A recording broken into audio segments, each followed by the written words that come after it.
El libro de Segunda de Crónicas en el Antiguo Testamento, capítulo 30, verso 14 en adelante, dice la palabra del Señor: y levantándose, quitaron los altares que había en Jerusalén, quitaron también todos los altares de incienso y los echaron al torrente de Cedrón. Entonces sacrificaron la Pascua a los 14 días del mes segundo, y los sacerdotes y los levitas, llenos de vergüenza, se santificaron y trajeron los holocaustos a la casa de Jehová, y tomaron su lugar en los turnos de costumbre, conforme a la ley de Moisés, varón de Dios. Y los sacerdotes esparcían la sangre que recibían de manos de los levitas, porque había muchos en la congregación que no estaban santificados. Y por eso los levitas sacrificaban la Pascua por todos los que no se habían purificado, para santificarlos a Jehová. Porque una gran multitud del pueblo de Efraín y Manasés y de Isaacar y Zabulón no se habían purificado, y comieron la Pascua no conforme a lo que está escrito. Mas Ezequías oró por ellos, diciendo: Jehová, que es bueno, sea propicio a todo aquel que ha preparado su corazón para buscar a Dios, a Jehová el Dios de sus padres, aunque no esté purificado según los ritos de purificación del santuario.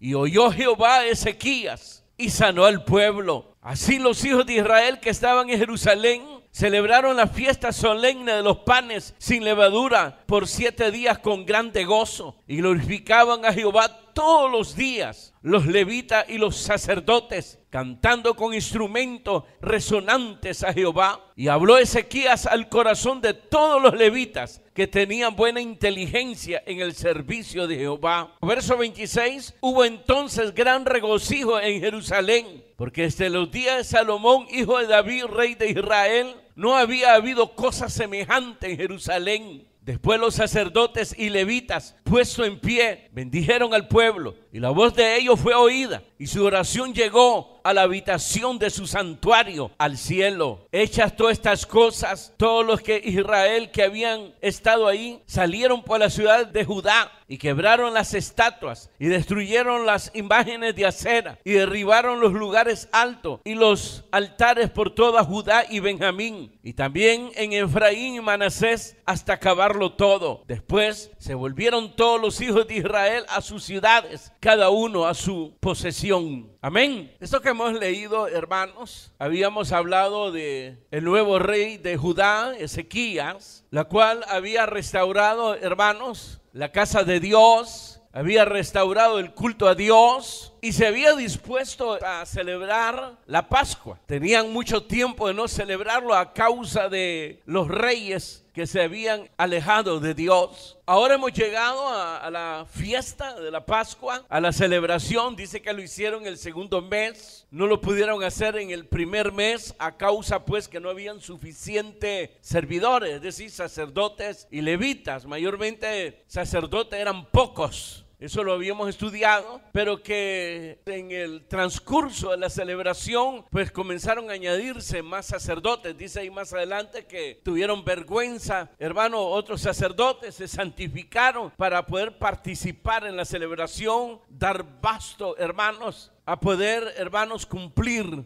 todos los requisitos para que esta celebración de la Pascua pues fuese un éxito. Aquí hay detalles que se miran una vez que empezaron la fiesta de la consagración, de la adoración a Dios, y que se comenzaron a ver pues los frutos en el pueblo. En primer lugar, en el verso 14, es bien importante lo que dice ahí, que se levantaron, quitaron los altares que había en Jerusalén, quitaron también todos los altares de incienso y los echaron al torrente de Cedrón, dice ahí. Es decir, hermanos, que este pueblo, además de atender el llamado para participar de la fiesta de la Pascua, se convirtieron de tal manera que comenzaron a apartar y a quitar toda la idolatría de los falsos dioses. Y dice ahí que lo echaron a este lugar llamado Torrente Cedrón.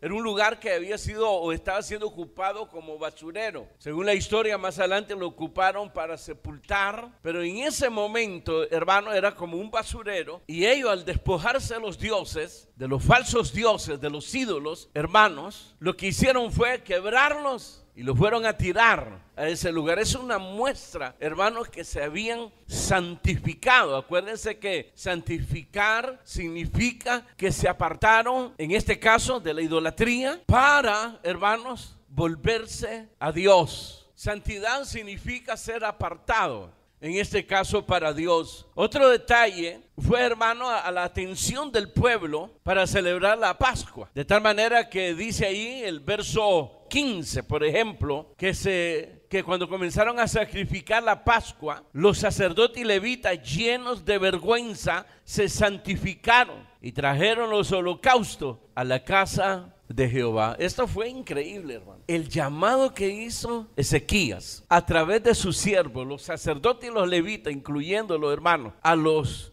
de Israel. Ya el reino de Israel había sido llevado, también ya lo habíamos estudiado, había sido llevado en esclavitud por los asirios. Y solo habían quedado ahí las personas, un remanente, hermanos. Entonces Ezequías, posiblemente movido a compasión, lo que hizo fue hacer el llamado que subieran a Jerusalén, porque iban a celebrar precisamente la Pascua. Y vemos aquí, hermanos, que atendieron el llamado, no solamente, hermanos, el pueblo de Judá, sino también, como dice más adelante, fueron miles, hermanos, los que subieron a Jerusalén del reino, hermanos, de Israel. Y esto, hermanos, produjo en los sacerdotes que no se habían santificado, que no iban a participar, les dio vergüenza, porque los llamados eran ellos. Esto es increíble. A veces siempre se ha dicho que son más entregados los de la congregación que los que están al frente de la congregación. Por lo menos estos se avergonzaron. Pero al avergonzarse, hermanos, lo que hicieron fue derramarse delante de Dios. Obviamente se reconciliaron con Dios, pidieron misericordia a Dios y se santificaron muchos sacerdotes y levitas que no se habían santificado. Entonces vemos dos detalles tan importantes. Y el tercer detalle,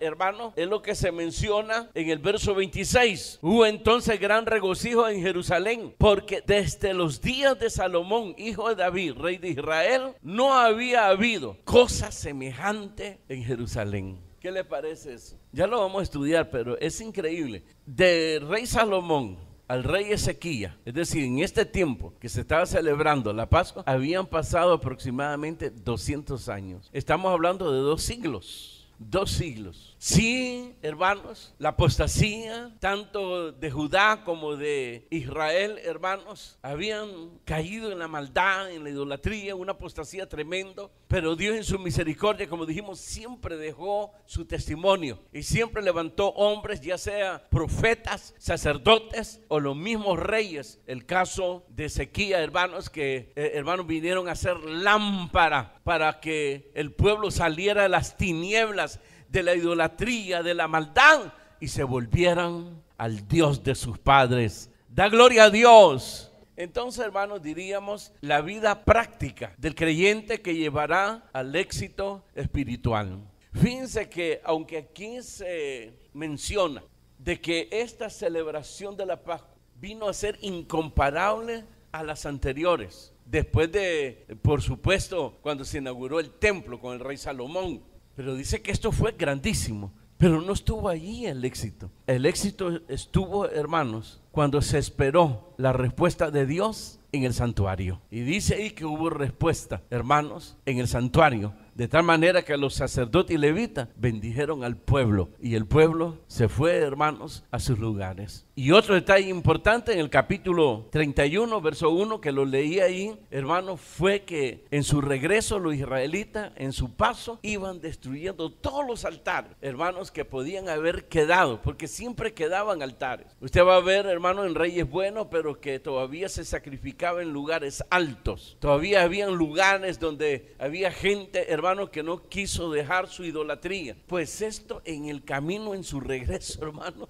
iban, lo que encontraban de idolatría lo iban quebrando, lo iban destruyendo completamente. ¿Sabe cómo se llama eso? Conversión. Este remanente se convirtió al Señor en la celebración de la Pascua. No se arrepintieron de haber subido. Usted se acuerda, hermano, que la mayoría no atendió al llamado en Israel. Todo lo contrario, se burlaron, hicieron escarnio de esa celebración. Pero ahora, hermanos, les iba a llegar el testimonio a través de estos hombres que habían ido del pueblo de Israel y que eran de diferentes tribus. Ahí se mencionan por lo menos como 5 tribus. Se menciona Efraín, Manasés, Zabulón, varias tribus. 1, 2, 3, 4 tribus, Isaacar, 4 tribus de Israel, sin contar las tribus de Judá y de Benjamín. Eso es éxito espiritual. Cuando se tiene la respuesta, el respaldo de Dios. Éxito espiritual es, hermanos, cuando la persona realmente se encuentra con Dios,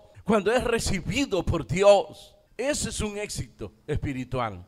Lamentablemente ahora cuando se habla de éxito con Dios, hermanos, lo tiran a la idea de, hermanos, de superficial, algo externo, que se sacaron la lotería, que prosperaron, hermanos, económicamente. Eso no es prosperidad, o esa no es el éxito realmente en sí de tener un éxito espiritual, sino que el éxito espiritual está en la respuesta que Dios da inmediatamente después de que se hizo la oración. Dios se complació. Acuérdese que lo que pasaba en el templo. Lo que pasaba en el templo era, hermanos, que en el santuario, la habitación que había sido preparada para Dios, donde solamente entraba el sumo sacerdote, solo una persona, una vez al año, cuando se hacía ahí el sacrificio del cordero. Entonces la gloria de Jehová descendía como prueba, hermanos, de que había sido complacido y el pueblo podía, hermanos, ser despedido en paz, bendecidos por Dios. Ese fue el éxito que ellos tuvieron, además de la conversión de esta gente. Así que vamos a entrar a los detalles.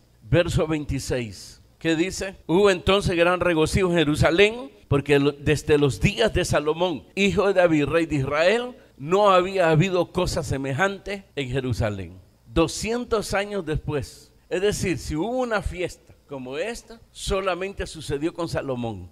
200 años después, hermanos, vino a realizarse con el rey Ezequías. Fue tan solemne y se tuvo tanto éxito, hermanos, que el escritor aquí no pudo pasar desapercibido lo que había sucedido ahí y que vino a ser incomparable a las anteriores fiestas solemnes, porque el pueblo se entregó gracias a un rey. Acuérdense que los reyes eran siervos de Dios, eran los que administraban, hermano, las naciones y se preocupaban, hermano, por el bienestar espiritual de su pueblo. Y por eso, hermano, ellos en otras cosas eran prosperados. Las naciones comenzaron a ser prosperadas económicamente, los pueblos. El caso, hermano, del padre, hermanos, que lo estudiamos, que era amigo de la agricultura, comenzó a proveerle al pueblo de Judá su propio alimento, respaldado por Dios, una tierra que fue enriquecida precisamente gracias a estos reyes. Ahora, hermano, pensar de que habían pasado 2 siglos, 200 años, hermanos, después de Salomón, debemos de pensar en esto. Ustedes recordarán, hermanos, cuando comenzó a ser perseguido la iglesia, que se perseguía a los apóstoles, cuando apresaron a Pedro y a Juan, salió ahí un sabio judío, ¿cómo se llamaba? Gamaliel. Y en el consejo que tomó, hermano, ahí, hermano, los fariseos con los sacerdotes, lo que le llaman el Sanedrín, entonces se levantó Gamaliel y les dijo, hermanos, que tuvieran cuidado con lo que estaban haciendo con estos hombres. Y les dijo que si esto no era de Dios, lo que estaban haciendo los apóstoles, la iglesia de Cristo, si esto no era de Dios, que no se preocuparan, iba a desaparecer. Y les puso ejemplos de 2 personas que decían que eran algo y al final el tiempo se encargó de desaparecerlo. Así de sencillo. Y finalizando dijo, tengan cuidado porque no vaya a ser que ustedes estén en contra de Dios. Dejen tranquila a esa gente. Es decir, que él mencionó que el tiempo, hermanos, se iba a encargar de aprobar o desaprobar, hermanos, si realmente aquello era de Dios o no era de Dios. ¿Qué es lo que le quiero decir? Que después de 200 años, poder ver este éxito que se tuvo, hermano, con el rey Ezequías, nos hace ver a nosotros lo que dice la Escritura, el libro de los Proverbios, cuando dice que la senda de los justos es como la luz de la aurora que va en aumento hasta que el día es claro. Es un llamado para nosotros. El cristiano, hermanos, el cristiano, no importa el tiempo que pase, los años que pasen, tienen que ir mejorando, tienen que ir brillando más. Es decir, si tenemos este llamado, nos debemos de preocupar, porque esto le va a servir a la grey. Le va a servir a la grey a la cual usted sirve, de poder ver, hermano, a su líder, que en vez de ir para atrás o para un lado como el cangrejo, va, hermanos, precisamente escalando peldaños. Recuerdo, hermanos, en el liderazgo, ya se los había dicho hace tiempo, cuando me enviaron al grupo familiar, miren lo que hacía esta anfitriona. Porque usted sabe que el anfitrión tiene que dar la bienvenida. Lo saben, pero no lo están haciendo. Eso es un error, háganlo. Esta anfitriona se levantaba, daba la bienvenida y añadía, siempre lo hacía. Yo lo que decía, esta señora lo que quiere es que me llueva fuego y que el Señor me consuma. Porque ella decía, yo agradezco al Señor, decía, que tengo a este joven como líder aquí, que en el futuro va a ser un ministro de Dios. Solo le escuchaba y cada sábado que daba la bienvenida, siempre decía lo mismo. Igual que sus anfitriones. Pero, hermanos, lo que se está diciendo ahí, hermano, es tener visión. Y eso es lo que miraba en la anfitriona, con visión. Como queriendo decir, yo no quiero un líder que vaya solo de paso y que mañana lo voy a ver allá tirado en el mundo otra vez, blasfemando, sino un líder que vaya escalando peldañas y que pueda alcanzar precisamente ese gran privilegio del llamamiento de Dios como es un ministerio. Eso es tener visión y eso es, hermano, tener aspiración como creyente, ir mejorando, porque la senda del justo así tiene que ser, así como la luz de la aurora. Usted sabe que cuando el sol comienza a aparecer, su luz es bien tenue, pero en lo que más se va levantando, comienza a quemar, y cuando el día es claro, tenemos el calor a todo, hermano, con toda su fuerza. Otro detalle, verso 16. Y tomaron su lugar en los turnos de costumbre conforme a la ley de Moisés, varón de Dios, y los sacerdotes esparcían la sangre que recibían de mano de los levitas, porque había muchos en la congregación que no estaban santificados, y por eso los levitas sacrificaban la Pascua por todos los que no se habían purificado para santificarlos a Jehová. Porque una gran multitud del pueblo de Efraín y Manasés, de Isaacar y Zabulón, no se habían purificado y comieron la Pascua no conforme a lo que está escrito. Mas Ezequías oró por ellos diciendo: Jehová, que es bueno, sea propicio a todo aquel que ha preparado su corazón para buscar a Dios, a Jehová, el Dios de sus padres, aunque no esté purificado según los ritos de purificación del santuario. Y oyó Jehová a Ezequías y sanó al pueblo. Pablo dice: no os canséis de hacer el bien. Ningún líder, ningún servidor de Dios debe pensar que el día de mañana va a dejar el liderazgo, va a dejar de servirle al Señor. La tarea es grande, lo dijimos, y es sublime, pero demanda dedicación de parte de nosotros. La tarea que tiene el líder es evangelizar en los grupos familiares, pero también es necesario dentro del pueblo tener testimonio, esforzarse también de poder atender al pueblo, de poder guardar la salud del pueblo como ayuda del ministro. Aquí vemos, hermanos, que los sacerdotes y levitas, hermanos, tuvieron que duplicar el trabajo que tenían, se tuvieron que esforzar más, porque se dieron cuenta que los que habían venido de Israel posiblemente no tuvieron oportunidad, tiempo para purificarse, posiblemente. O como en Israel jamás se celebró, hermano, la fiesta de la Pascua a causa de los reyes impíos, que ya había pasado más de un siglo con ellos, tal vez ignoraban, hermano, que tenían primero que purificarse. Entonces, cuando ellos llegan, los sacerdotes y los levitas se dan cuenta. Entonces, lo que hicieron fue duplicar su trabajo, esforzarse más. Eso se llama dedicación. Y eso se llama, hermano, estar pendiente de la salud espiritual del pueblo. De nada sirve evangelizar y que la persona ya acepte a Cristo si usted la va a abandonar, si no le va a dar seguimiento espiritual. Aquí vemos, hermanos, que ellos estaban, hermanos, tan entregados que se dieron cuenta que este grupo, que era una multitud grande de Israel, que habían subido a Jerusalén, no estaban purificados. ¿Y qué tuvieron que hacer? Trabajar más, un trabajo incansable. ¿Se imagina cómo terminaron estos después de servir? ¿Se puede imaginar eso? Que antes de hacer lo demás, tuvieron, hermanos, que sacrificar para purificarlos a ellos y así que pudieran participar de la Pascua. Ellos entraron con la idea, hermanos, de celebrar la Pascua, pero cuando se dan cuenta que esta multitud que había llegado de Israel no se habían purificado, entonces tuvieron, hermanos, ahí dice que se repartieron. Estos no están purificados. Entonces un grupo de levitas con un sacerdote, 2 sacerdotes, encárguense de purificar al pueblo, y rociaron sangre, dice ahí, de los corderos.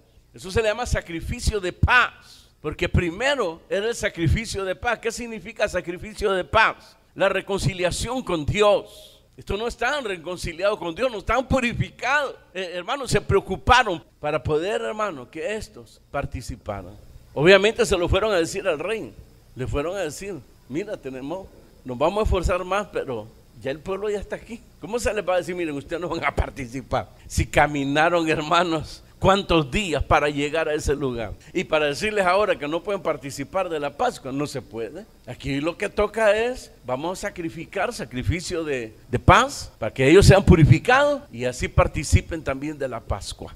Y por eso dice que el rey Ezequías, en la segunda parte del verso 18, mas Ezequías oró por ellos, diciendo, Jehová que es bueno, sea propicio a todo aquel que ha preparado su corazón para buscar a Dios, a Jehová el Dios de su padre, aunque no esté purificado, según los ritos de purificación del santuario. Y oyó Jehová a Ezequías y sanó al pueblo. Así, los hijos de Israel que estaban en Jerusalén celebraron la fiesta solemne de los panes sin levadura por 7 días con gran gozo, y glorificaban a Jehová todos los días los levitas y los sacerdotes, cantando con instrumentos resonantes a Jehová. Y habló Ezequías al corazón de todos los levitas que tenían buena inteligencia en el servicio de Jehová, y comieron de los sacrificados en la fiesta solemne por 7 días, ofreciendo sacrificios de paz y dando gracias a Jehová, el Dios de su padre. Qué tremendo. En otras palabras, querido hermano, si no se habían purificado y estaban participando de la Pascua, estaban violando la ley, no los 10 mandamientos, la ley para celebrar. Es decir, habían requisitos y eran como ley,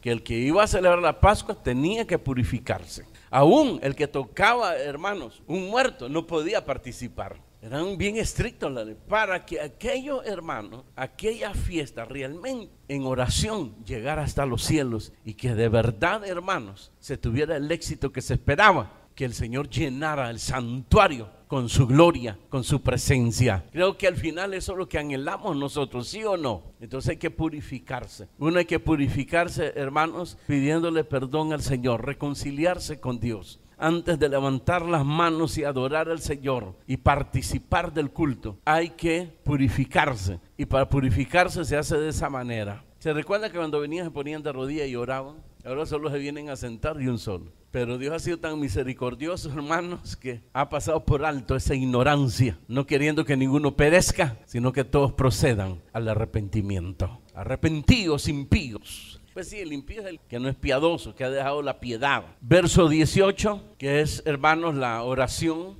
con la cual intercedió el rey Ezequías por la salud espiritual del pueblo, mayormente de los israelitas, y que Dios, hermanos, había dado respuesta perdonando precisamente, hermanos, esa violación que se había cometido. Verso 21. Así los hijos de Israel que estaban en Jerusalén celebraron la fiesta solemne de los panes sin levadura por 7 días con grande gozo, y glorificaban a Jehová todos los días los levitas y los sacerdotes, cantando con instrumentos resonantes a Jehová. Y habló Ezequías al corazón de todos los levitas que tenían buena inteligencia en el servicio de Jehová, y comieron de los sacrificados en la fiesta solemne por 7 días, ofreciendo sacrificio de paz y dando gracias a Jehová, el Dios de sus padres. Y toda aquella asamblea determinó que celebrasen la fiesta por otros 7 días, y la celebraron otros 7 días con alegría, porque Ezequías, rey de Judá, había dado a la asamblea 1000 novillos y 7000 ovejas, y también los príncipes dieron al pueblo 1000 novillas y 10,000 ovejas, y muchos sacerdotes ya se habían santificado. Se alegró pues toda la congregación de Judá, como también los sacerdotes y levitas, y toda la multitud que había venido de Israel, asimismo los forasteros que habían venido de la tierra de Israel y los que habitaban en Judá. Hubo entonces gran regocijo en Jerusalén, porque desde los días de Salomón, hijo de David, rey de Israel, no había habido cosa semejante en Jerusalén. Después los sacerdotes y levitas, puesto en pie, bendijeron al pueblo, y la voz de ellos fue oída,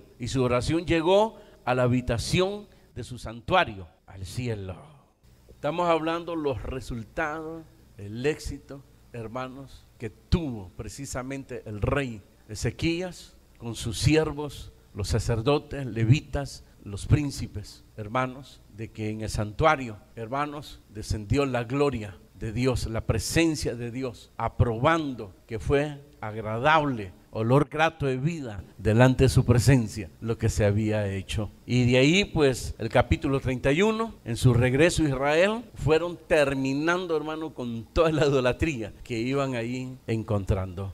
Usted pues no se va a dar esa tarea, andar quebrando ahí imágenes de los religiosos, sería como algo visto mal, y no hay necesidad tampoco hacer eso, sino que lo importante es que usted saque la idolatría de su corazón. Todo aquello que le está impidiendo honrar a Dios, servir a Dios, eso se llama idolatría, que lo está apartando, ¿verdad? Que lo está apartando de estar, hermanos, de corazón, de lleno en las cosas de Dios. Tiene que sacarlo. En otra, el llamado es: saca todo lo impuro de tu corazón. A otros le dice: saca toda injusticia de tu corazón. A otros le dice: saca todo lo malo de tu corazón. Eso es purificación, eso es conversión, hermanos, porque tenemos, hermanos, un mundo que cada día se desborona, se rompe por todos lados. Estamos en los tiempos finales. Cuando decimos tiempos finales, no es de que mañana, pasado mañana van a suceder las cosas, sino que se ha entrado el periodo donde todo esto se está rompiendo. Todo se ha acumulado: guerras, la naturaleza, hermanos, la contaminación, las enfermedades que están saliendo, epidemias, todo ahora, hermanos, pero de una manera, hermanos, como nunca se ha dado. Porque siempre habrán hermanos que dirán: ¿desde cuándo viene anunciando el fin? Siempre ha habido guerra, siempre ha habido hambre, pero nunca en estas dimensiones, nunca. Hoy todo es a nivel mundial. Antes era territorio, ahora es en todo el mundo. No hay paz, hermanos, no hay paz en ningún lugar. Tambores de guerra por todos lados, precisamente. Y vemos, hermanos, confederaciones de países uniéndose y preparándose para la guerra, menos para otra cosa, ¿verdad? Entonces todas esas cosas se está acumulando ahora, todo, en unas dimensiones como nunca se ha conocido. Si usted ha escuchado noticias, hermanos, esas pruebas que hacen de los misiles, que antes solo eran ciertos kilómetros, ahora nos asombramos de escuchar, hermanos, cómo un misil atraviesa, hermanos, una nación, 2 naciones, 3 naciones, y con una potencia mayor que las anteriores. Antes los misiles ahí nomás, era, como dije, territorial, ¿va? Ahí, ahora un misil puede salir, hermano, y afectar no sé cuántos, 2.000, 3.000 kilómetros. Lo que sucedió en la guerra de Siria, que todavía eso está ahí, en la guerra de Siria, como del mar que está al otro lado, hermanos, de Irán, de ese lado del mar, cómo tiraron esos misiles en barcos, imagínense, y atravesaron todo Irán, Irak, los desiertos, atravesó Siria y llegó al punto donde querían llegar. Y no digamos ahora Israel, hermanos, que probó un misil, le llaman la flecha de David, probó un misil que lo tiraron de ahí y fueron a parar al lugar de Estados Unidos en el Ártico, no sé cómo decirle, ¿verdad? Al lado pues donde está el hielo. ¿Cuántos miles de kilómetros estamos hablando? Atravesó todo el Atlántico, hermano. Eso es increíble. Entonces, ¿qué preparación hay sino de guerra? Hambre, escasez, los hijos contra los padres contra sus hijos. Una sociedad que se desborona, que se está quebrando, y no digamos la maldad que va en aumento en la sociedad, las prácticas, la sensualidad, la idolatría en sí, lo que son los dioses que precisamente influenciaban pues lo sensual, el culto al cuerpo humano del hombre y de la mujer. Todo eso lo vemos ahora, y no digamos pues el aborto, hermano, el sacrificio de millones de niños diarios en todo el mundo. Eso es lo que estamos viendo. Se necesitan de una iglesia, se necesitan de hombres que han conocido a Dios, que comprendan y que tengan como eso. Dice aquí que tenían que, cuando estaban sirviendo, inteligencia, verso 22, en el servicio a Jehová. ¿Qué significa eso? Que estos estaban tan conscientes de la necesidad, hermano, espiritual, que tenía Israel y que tenía también Judá, porque Judá también estaba pronto, en unos años después, iba a ser también llevado a esclavitud a Babilonia, 70 años de esclavitud. Ojalá usted se levante y le diga: Señor, heme aquí, Señor, quiero brillar para tu gloria. No solamente su vida espiritual, la de su familia, la de sus vecinos, la nación, las naciones. Necesitan hombres que conozcan, que hayan conocido a Cristo como usted lo ha conocido, porque hemos sido conocidos por Él. Amén y amén. Cierre sus ojos y dígale: Señor, gracias por tu palabra. Bendito Padre, gracias, porque a través de tu palabra, de estas historias verdaderas de tus siervos, Señor, que desde el antiguo te conocieron y se entregaron a ti, Señor, para honrarte, para servirte, y que prefirieron, Señor, creer en ti que abrazar la vanagloria del mundo, teniendo ellos en su poder el material, las riquezas. Pero a pesar de todo eso, te creyeron a ti, Señor, y le dieron más valor a tu obra que donde ellos se sentaban en tronos de oro, de piedras preciosas, Señor. Y ahora, Señor, como una vez dijiste, se necesitan obreros porque la mies es mucha. Y cada día la necesidad es más grande y más grande. Pero son pocos, como pasó aquí, sacerdotes y levitas que se habían purificado. Levanta hombres y mujeres que te crean, que te vuelvan a creer, Señor, que se vuelvan a santificar, a entregarse a ti, y que te alaben, te adoren y te sirvan, y puedan desarrollar tu propósito, Señor, porque es nuestra misión, es nuestra vida, Señor. En el nombre de Jesucristo, bendice a tu pueblo, mira sus necesidades, mira sus hogares, lleva ahí la paz, la armonía, lleva la provisión, sana a los que están enfermos y da victoria a los que están luchando. En el nombre de Jesucristo, amén.